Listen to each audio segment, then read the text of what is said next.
एक राजा की 3 रानियां। राजा धर्मवीर की 3 रानियां थी। सबसे बड़ी रानी सत्यवती बहुत ही बहादुर थी। मंजली रानी रुक्मणी बहुत होशियार थी और सबसे छोटी रानी काजल बहुत ही सुंदर थी। धर्मवीर उन तीनों के गुणों से प्रभावित था और तीनों को एक बराबर प्यार करता था।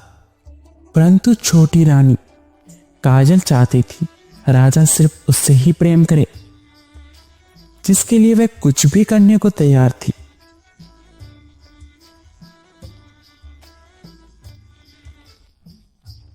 तुम बिल्कुल सही समय पर आई हो। मुझे देखो और बताओ मैं कैसी लग रही हूँ। मैं उन 2 रानियों से ज्यादा सुंदर हूं ना? छोटी रानी जी, आपकी सुंदरता के आगे भला बड़ी रानी कहीं टिक पाती है? और आपका ये हार आपकी सुंदरता को और बढ़ा रहा है।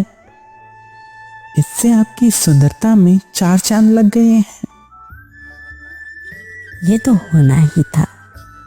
ये हार मुझे महाराज ने जो भेंट किया है, वह मुझे सबसे अधिक प्रेम करते हैं। परंतु रानी साहिबा, मुझे लगता है महाराज सबसे अधिक प्रेम तो मजली रानी को करते हैं। अरे तुम भला ऐसे कैसे कह सकती हो? राजा मुझसे कम प्रेम करते हैं? रानी जी, मैं अभी अभी मजली रानी के यहाँ से आई हूँ। राजा जी उनके साथ शतरंज खेल रहे हैं। इसका क्या मतलब हुआ भला? भला राजा जी उनके साथ अधिक समय बिता रहे हैं। काजल धर्मवीर को रिझाने के लिए पूरा दिन संवरती रहती थी। दासी ये बात जानती थी कि काजल दोनों रानियों से चिढ़ती है, इसलिए वह उन्हें दोनों के खिलाफ भड़काती थी।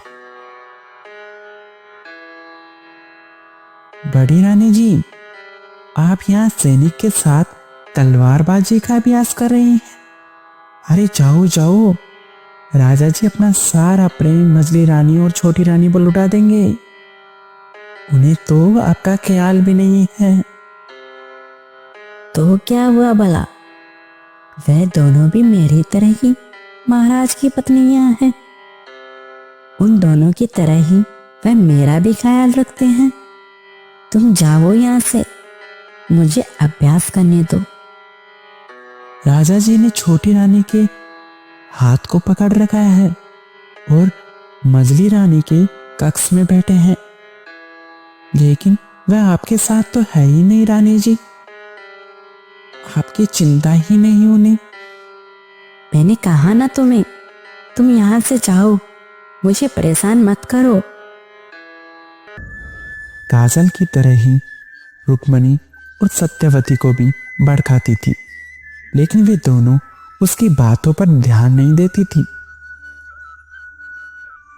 आज तुम हमसे नहीं जीत सकती रुक्मणी, आज हम तुम्हें हरा देंगे। ऐसा कभी नहीं हो सकता महाराज। शतरंज में मुझे कोई हरा नहीं सकता। ये हुई सह और ये मात, ये हुई सह और ये मात। लेकिन ये तुमने कैसे किया? हमने तो तुम्हें बसा दिया था। हमारे तो कुछ समझ ही नहीं आ रहा। ये सब मेरे दिमाग का खेल है महाराज। आप तो जानते ही हैं, इस पूरे राज्य में मुझसे कोई होशियार नहीं है। तुम ठीक कह रही हो रुक्मणी, तुम सचमुच में बहुत होशियार हो। इसलिए तो हम तुमसे अधिक प्रेम करते हैं। आपका कहने का मतलब है, अगर मैं हथियार नहीं होती तो आप मुझसे प्रेम नहीं करते महाराज? नहीं रुक्मणी, हमारे कहने का वो मतलब नहीं था। मैं सब समझती हूँ महाराज। आप सिर्फ बड़ी रानी और मछली रानी से ही प्रेम करते हैं, मुझसे प्रेम नहीं करते। रुक्मिणी ने तो हमें अपनी बातों में फंसा लिया। अब क्या करें हम? क्या सोच रहे हैं महाराज? मेरी बात का उत्तर दीजिए। आप किस रानी से अधिक प्रेम करते हैं? हाँ हाँ हाँ। उत्तर दीजिए महाराज, आप किस रानी से अधिक प्रेम करते हैं?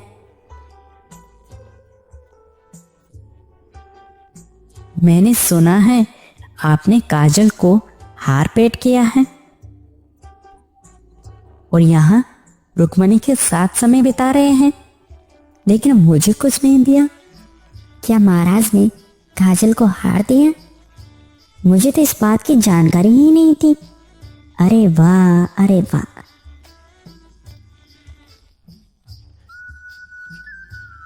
महाराज ने मुझे सिर्फ हार पेट किया है, इसका मतलब है वह मुझसे अधिक प्रेम करते हैं। वो तो करेंगे ही, जो कि मैं तीनों रानियों से सबसे सुंदर हूं। हाँ, हम तीनों रानियों से एक बराबर प्रेम करते हैं, ना किसी से कम और ना ही किसी से ज्यादा। वाह काजल, तुमने भोजन तो बहुत स्वादिष्ट बनाया है। भोजन स्वादिष्ट कैसे नहीं होगा महाराज? मैंने इतने प्रेम से बनाया है। महाराज, मैंने बड़े प्रेम से खीर बनाई है, खाकर देखिए, खीर भी बहुत स्वादिष्ट है। महाराज, मैंने स्वादिष्ट जलेबियां बनाई है, जल्दी से खाकर बताइए स्वादिष्ट है या नहीं। बताइए महाराज। काजल के हाथ का बना भोजन अधिक स्वादिष्ट है। मेरे हाथ की बनी जलेबियां अधिक स्वादिष्ट हैं या फिर रुक्मिणी के हाथ की बनी खीर? आप तीनों के ही हाथों में जादू है। आप तीनों के हाथ में पकवान बड़े ही स्वादिष्ट बनते हैं। हम बहुत खुशकिस्मत है जो हमारी तीनों रानियां हमसे इतना प्रेम करती है। तुम यहाँ क्या कर रही हो सत्यवती?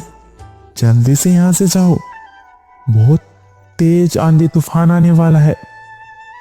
आने दीजिए महाराज, मैं आंधी तूफान से डरती नहीं। तुम्हारी इसी बहादुरी की वजह से तो हम तुमसे अधिक प्रेम करते हैं। आपके कहने का मतलब है कि आप मुझसे नहीं बल्कि मेरी बहादुरी से प्रेम करते हैं? हमारे कहने का मतलब है कि हम तुमसे प्रेम करते हैं। तुम्हें पता है महाराज आपसे प्रेम करते हैं। हम तीनों रानियों से एक बराबर प्रेम करते हैं। हमारे लिए आपकी बहादुरी, रुक्मिणी की होशियारी और काजल की सुंदरता एक सम्मान है।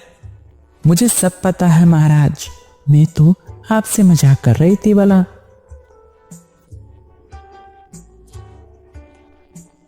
महाराज की जय हो। सैनिक, तुम इतने घबराए हुए क्यों हो? सब ठीक तो है ना? ना महाराज, गुप्तचर ने बताया है पड़ोसी राज्य के राजा हमारे राज्य पर आक्रमण करने वाले हैं। क्या? फिर तो हमें जल्दी से जल्दी युद्ध की तैयारी करनी चाहिए। महाराज, गुप्तचर ने यह भी बताया है उनकी सेना हमारी सेना से बहुत विशाल और शक्तिशाली है। उनके पास 500 हाथी, 2000 घुड़सवार और 10,000 सैनिक हैं। इतनी विशाल सेना से हमारी सेना भला जीत सकती है? अब हम क्या करें? हमें रुक्मिणी से सलाह लेनी होगी। आप बिल्कुल ठीक कह रहे हैं महाराज। रुक्मिणी के पास कोई ना कोई रास्ता होगा, वह हमें मुसीबत से बचा लेगी।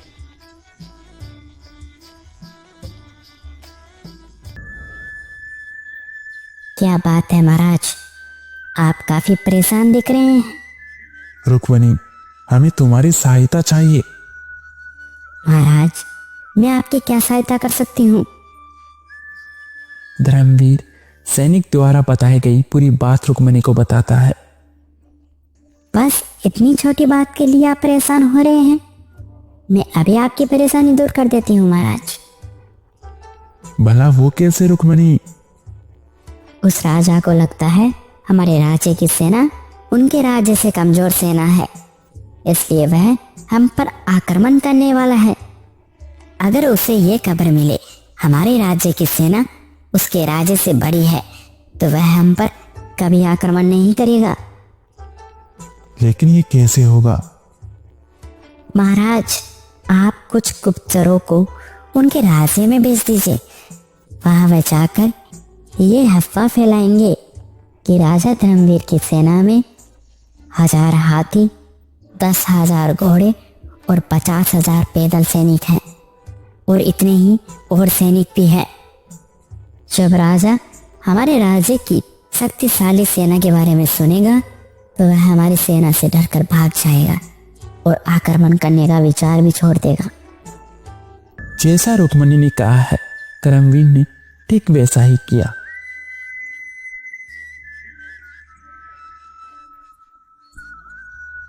आज बहुत देर हो गई, महाराज अब तक नहीं आए।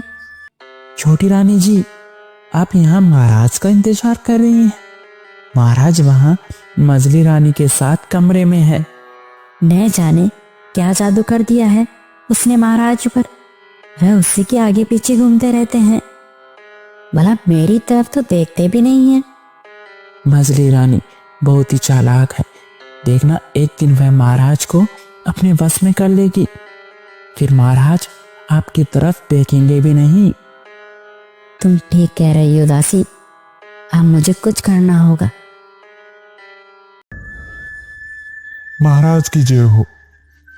आपने जैसा कहा था हमारे गुप्तचरों ने ठीक वैसा ही किया है। उनकी बातों में आकर हमारे पड़ोसी राज्य के राजा ने हम पर आक्रमण करने का फैसला बदल दिया है। अब वो आक्रमण नहीं करेगा। तुम्हारी तरकीब काम आ गई रुक्मणी। अब हमारा राज्य सुरक्षित है। हमारे राज्य में तुमसे होशियार कोई भी नहीं है। लेकिन अब हमें आने वाले खतरे के लिए तैयार रहना होगा। आप बिल्कुल सही कह रहे हैं महाराज।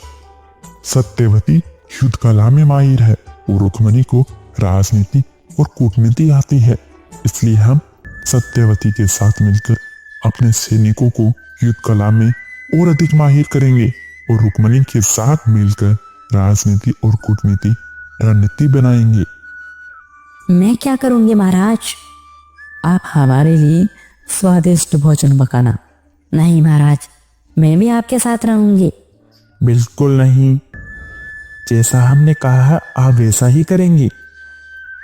काजल गुस्सा होकर वहां से चली जाती है।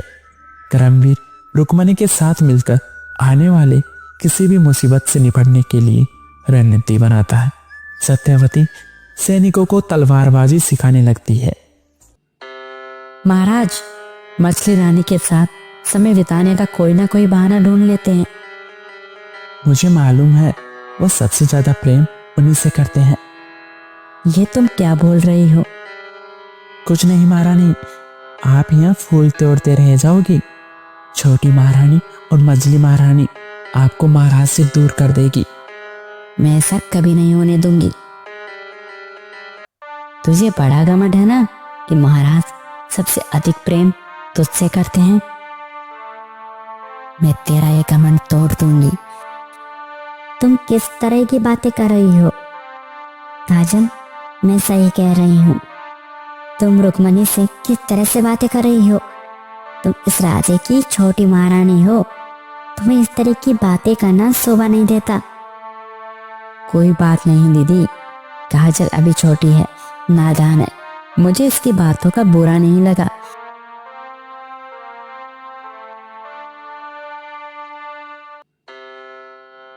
पहली बार नहीं था जब करमवीर ने काजल को रुक्मणी और सत्यवती से लड़ते हुए देखा था। क्या बात है महाराज, आप बहुत परेशान दिख रहे हैं। मंत्री जी, हम अपनी रानियों के कारण बहुत परेशान हैं। भला रानियों के कारण आप परेशान कैसे हो सकते हैं महाराज? वह तीनों ही आपसे इतना अधिक प्रेम करती हैं। उनका अधिक प्रेम करना ही हमारी परेशानी का कारण है। मैं आपकी बातें समझ नहीं सका महाराज। भला उनका प्रेम आपकी परेशानी कैसे हो सकता है? सत्यवती, रुक्मणी और काजल तीनों ही हमसे प्रेम करती है, लेकिन काजल ऐसा सोचती है हम सिर्फ उनसे ही प्रेम करें। हम सिर्फ उनके साथ ही रहे हैं। हम जब भी रुक्मणी के साथ समय बिताते हैं तो उसे बुरा लगता है। वो फिर उससे झगड़ा करती है। हम चाहते हैं वो तीनों एक साथ प्रेम में रहे। काजल रुक्मणी और सत्यवती का सम्मान करने लगे। एक तरकीब है महाराज, जिससे वो छोटी रानी दोनों रानियों का सम्मान करने लगेगी और एक साथ प्रेम भी करने लगेगी। जल्दी से बताओ। महाराज, वो तरकीब है। हाँ, यही एक तरीका है काजल के मन में रुक्मणी और सत्यवती के प्रति सम्मान की भावना पैदा करने का।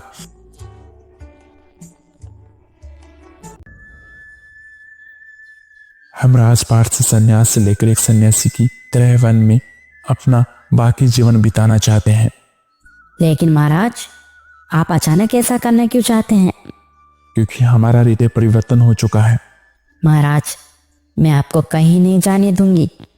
मैं आपके बिना रह नहीं पाऊंगी महाराज। आप तीनों चिंता न करें, हम आप तीनों को भी अपने साथ वन में लेकर चल रहे हैं। आप तीनों को वहां हमारी सेवा करना होगा। महाराज, आपको वन में जाना है तो जाइए, लेकिन तीनों रानियों को अपने साथ न ले जाएं। हम फैसला कर चुके हैं मंत्री जी। हम अपने तीनों रानियों को वन में लेकर जाएंगे। वो हमारे साथ ही वहां हमारी सेवा करेगी। महाराज, वन में रहना अत्यधिक कठिन है। रानियां वहां नहीं रह पाएगी। अगर हमारी रानियां हमसे प्रेम करती है तो वह हमारे साथ जरूर जाएगी, लेकिन अगर हमसे प्रेम नहीं करती तो वह नहीं जाएगी। यह फैसला हम तीनों रानियों पर छोड़ते हैं। जो हमारे साथ वन में चलना चाहे वो हमारे साथ चले, नहीं तो वह महल में रहे। महाराज, आप कहाँ रहेंगे? मैं भी वहां आपके साथ रहूंगी। महाराज, आप जहाँ रहेंगे मैं भी आपके साथ वहीं रहूंगी। मैं आपको कभी अकेला नहीं छोड़ सकती। महाराज, मैं आपसे सबसे अधिक प्रेम करती हूँ, इसलिए मैं आपके साथ जाऊंगी।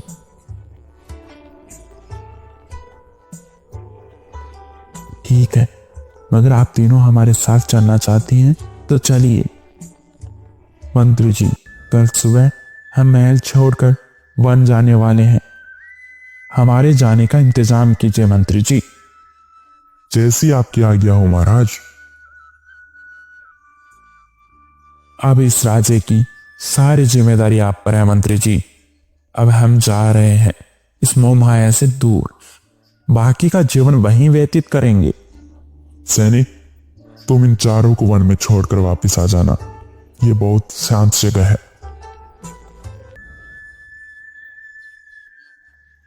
अब हम यही अपनी कुटिया बनाएंगे।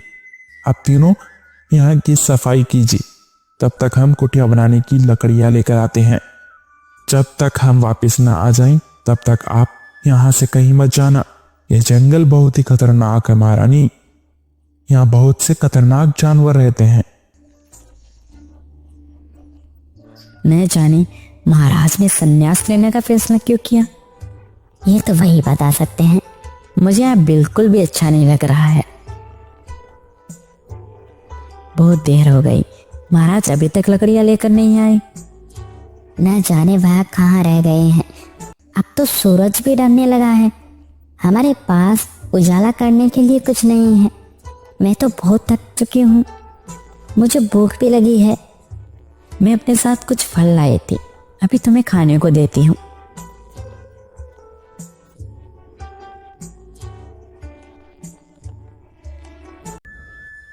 ये लो, ये खा लो तुम।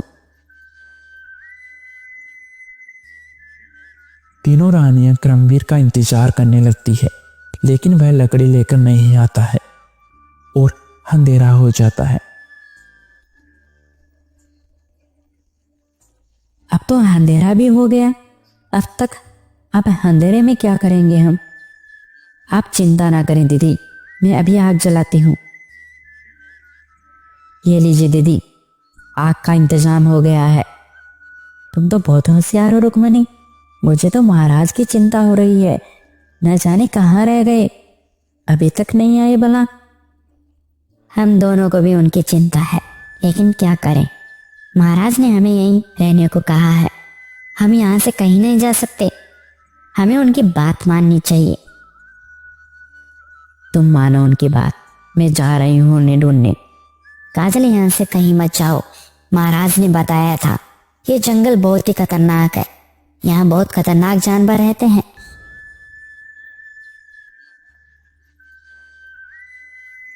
काजल, तुम ठीक तो हो ना? तुम्हें कोई चोट तो नहीं लगी? हाँ दीदी, मैंने हमेशा आपके साथ इतना बुरा बर्ताव किया, आपसे अच्छे से बात तक नहीं की, लेकिन आप फिर भी मुझे बचाने के लिए शेर के सामने कूद गई। मुझे माफ कर दो दीदी। भला तुम मुझसे माफी क्यों मांग रही हो? मुझे तुम्हारी किसी बात का बुरा नहीं लगता, तुम तो मेरी छोटी बहन जैसी हो। तुम्हारे हाथ में तो खून बह रहा है काजल, ये लो, मैं भी पट्टी बांध देती हूँ। काजल को अपनी गलती का एहसास हो चुका था, जिसके लिए वह शर्मिंदा थी। काजल रुक्मणी को अपनी बड़ी बहन मानने लगी थी। काजल और सत्यवती रुक्मणी को उठाकर बरगद के पेड़ के नीचे ले जाते हैं और तीनों रात भर करमवीर का इंतजार करते हैं, लेकिन वह नहीं आता है। लगता है आपकी तरकीब काम आ गई मंत्री जी। रात में जो कुछ हुआ उसके बाद काजल का व्यवहार बदल गया है।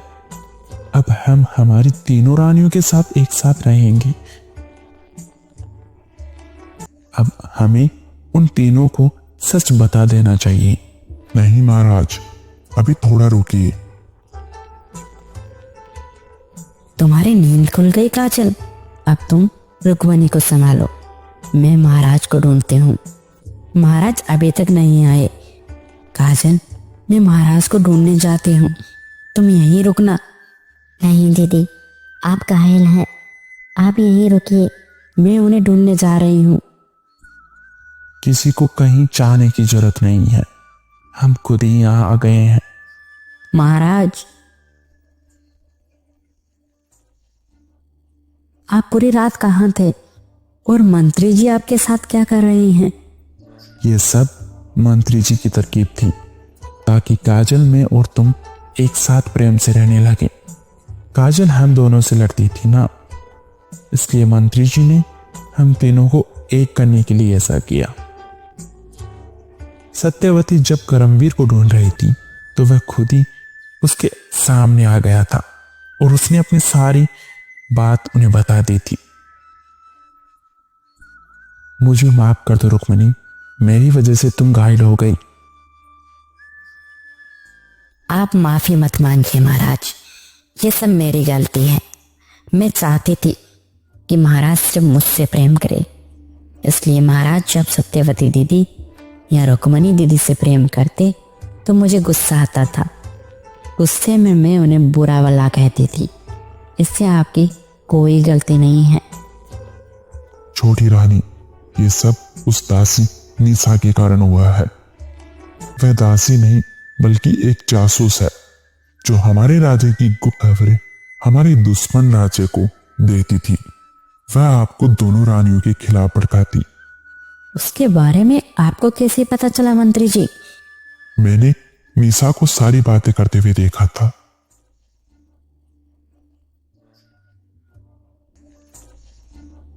वह काजल, सत्यवती और रुक्मणी के झगड़े के बारे में अन्य सैनिकों को जानकारी दे रही थी, जिस वजह से मुझे पता चला वह एक जासूस है। उसे कड़ी से कड़ी सजा दी जाएगी। हम उन्हें सजा जरूर देंगे, लेकिन उससे पहले हम राजमहल तो चलते हैं। आप बहुत जल्दी ठीक हो जाएंगी दीदी। महाराज, हमारे गुप्तचरों ने बताया है हम पर आक्रमण होने वाला है। तुम चिंता न करो सेनापति, इस बार हमारी सेना पूरी तरह से तैयार है। हम उसे ऐसा सबक सिखाएंगे वह हम पर कभी आक्रमण करने के बारे में नहीं सोचेगा। छोटी रानी जी, ये सबसे अच्छा मौका है, आप मछली रानी का गला दबा दीजिए। उन्हीं की वजह से महाराज आपसे दूर रहते हैं। मुझे तेरी सच्चाई का पता चल चुका है। तू एक जासूस है। अब तेरी बातों में नहीं आने वाली मैं। सेनापति, गिरफ्तार कर लो इसे।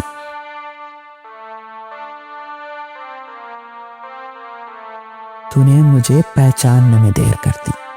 मैंने अपना काम कर दिया। बहुत ही जल्द राजा सूर्यवीर तेरे राज्य पर आक्रमण करने वाला है। अब हमारी सेना हर आक्रमण के लिए तैयार है। सेनापति जी, इसे काल कोठरी में बंद कर दो। सूर्यवीर राजा क्रमवीर के राज्य पर आक्रमण करता है, लेकिन हार जाता है क्योंकि क्रमवीर की सेना बहुत ही शक्तिशाली हो गई थी। कुछ दिनों बाद रुक्मणी पहले की तरह ठीक हो जाती है, जिसके बाद क्रमवीर अपनी तीनों रानियों के साथ खुशी खुशी रहने लगता है।